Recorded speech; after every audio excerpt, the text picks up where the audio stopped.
Welcome to HydraGon Tutorials.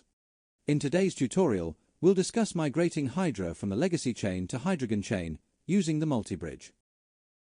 To start the migration, use your browser to open the website multibridge.hydrachain.org. First, ensure that you have selected Hydra as the source network from the top drop-down menu. The next step is to open your wallet using the Hydra browser extension. Keep in mind that this is currently the only option available for completing the migration to HydraGon. The connection between the multi-bridge website and your browser extension wallet should be seamless. Next, select a token from the source drop-down menu.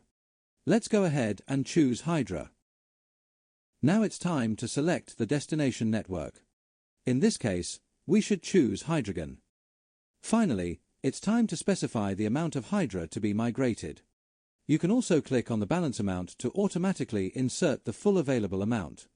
Please note that you won't be able to migrate the exact full amount of available Hydra, as a small fee will be charged for this transaction, in addition to the 5 Hydra fee for the migration. The last piece of information needed is a valid destination address. To avoid any possible errors, you may choose to open your EVM-compatible wallet and copy your account address into the destination wallet address input. Now it's time to start the migration process. If this is the first time you're migrating from this specific legacy wallet, the blue button will display the Approve instead of Transfer.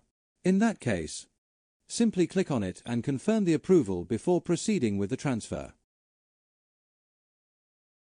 If the amount of Hydra to migrate is too high, you'll see an error message. Simply click on the Dismiss button, slightly reduce the amount of Hydra, and try again.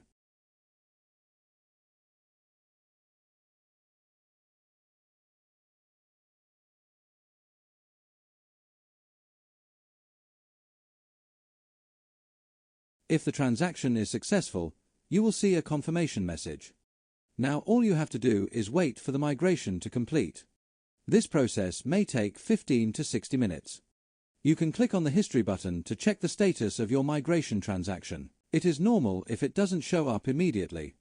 Just give it some time to be processed. The transaction should advance from pending to confirmed and finally completed. Then you can go to your EVM wallet and you should be able to view your migrated Hydra.